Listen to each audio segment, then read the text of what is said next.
जो जीवन है उस जीवन पे वो प्रकाश डाले। मैं वैद राज्यों के बारे में बहुत ज़्यादा जानता हूँ। एक ही शब्द तो ये है कि यदि वैद राज्य का सच में जीवन परिचय यदि देने लग जाए और जितनी प्रशंसा करें, वो नौकरी में रहे, इस संसार में वो 88 वर्ष की अपनी यात्रा पूरी करके, जीवन लीला पूरी करके हमारे बीच से चले गए।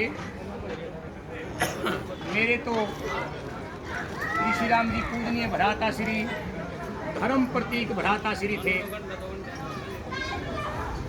भले आज उनके बुढ़ापे में जाने के उपरांत 17 दिन के बाद 17वीं अर्थात यज्ञ कहिए किया हुआ है, और हजारों की संख्या में जो नर नारी हमारे मध्य आए हैं, उनके दर्शन हुए हैं।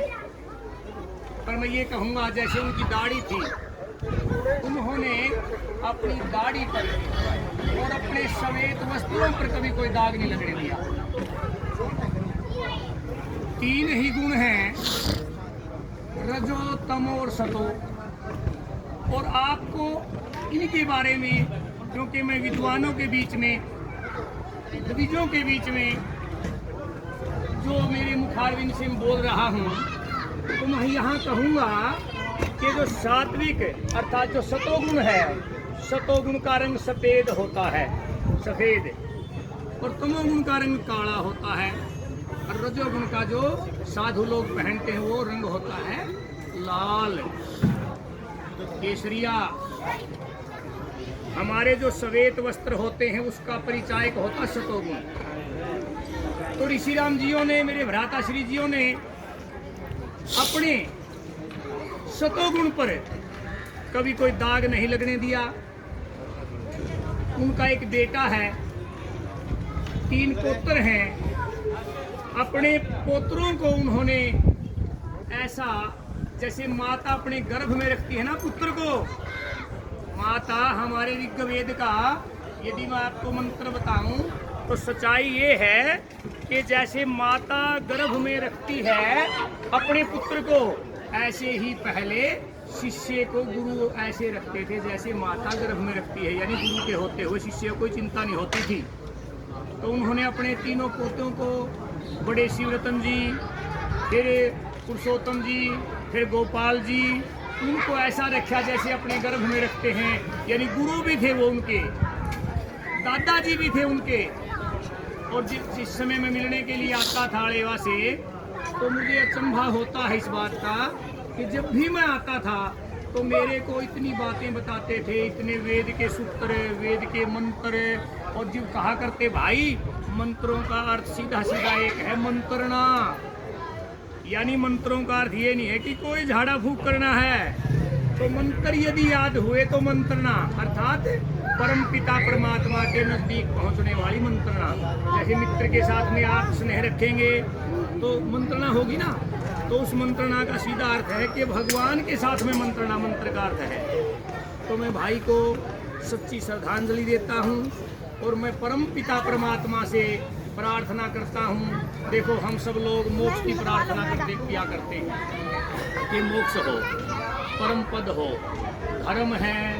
सत्य प्रकाश जी आप भी देखिए, आप स्वशास्त्री हैं, धर्म है, अर्थ है, काम है और मोक्ष है, ये सब ज्ञान के साथ होने चाहिए।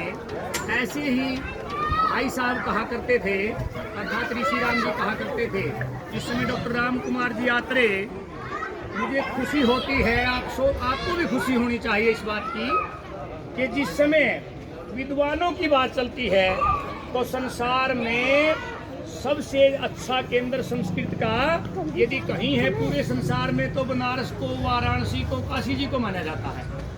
काशी जी में जो सबसे बड़े विद्वान हुए वो भी करोड़ा गांव के।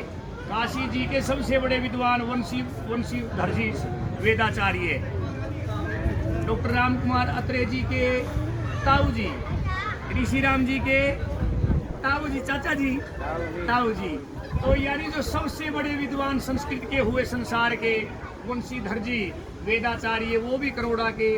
और जिस समय लक्ष्मीराम बड़े भाई साहब, वेद प्रकाश बड़े भाई साहब, जिस समय बात चलती है हिंदी के विद्वानों की, साहित्य के विद्वानों की, वहाँ भी ये बात चलती है कि वहाँ भी हिंदी के साहित्य के विद्वान जो हुए हैं वो भी करोड़ा के हुए, डॉक्टर राम कुमार जी आत्रेय।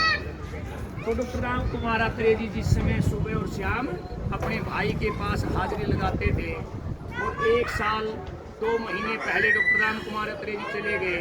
भाई साहब तो उसी दिन इतनी मर्ज मान के बैठ गए थे ऋषि राम जी तो, कि अब मेरा कुछ नहीं। यानी इतना ज़्यादा स्नेह, इतना ज़्यादा प्यार है।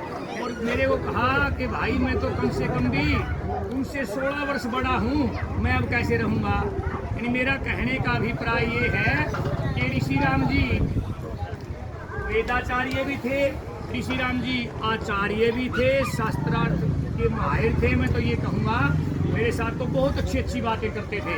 अब जो भी वक्ता मेरे बाद में आए, मैं उनके लिए भी कुछ छोड़ना चाहूँगा ना, तो मैं कहना चाहता हूँ कि मेरी तरफ से मोक्ष की प्रार्थना नहीं, मैं ये कह रहा था, मेरी तरफ से वेद प्रकाश जी मोक्ष की प्रार्थना नहीं, मैं तो ये कहूँगा कि डॉक्टर राम कुमार आत्रेय जैसे, ऋषि राम जी, ऋषि वैदराज जैसे व्यक्ति आपके समाज में बार बार उत्पन्न होने चाहिए, बार बार आने चाहिए।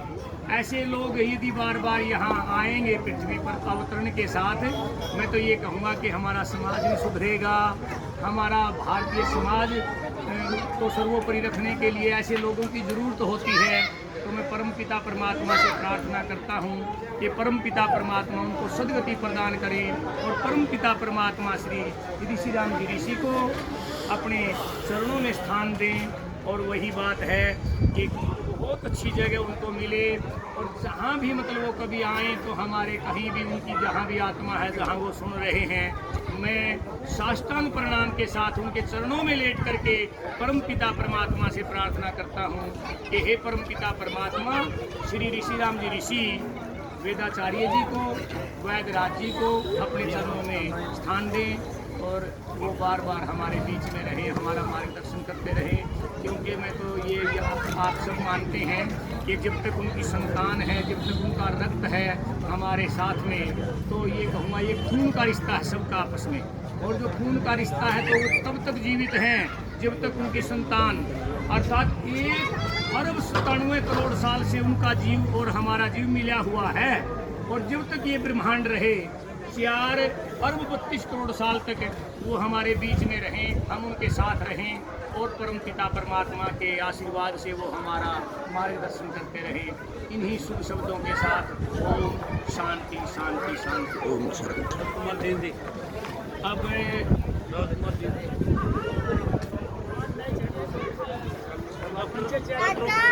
डॉक्टर ओम प्रकाश जी आए और अपने विचार रखें। राजकुमार जी श्रद्धांजलि सभा में उपस्थित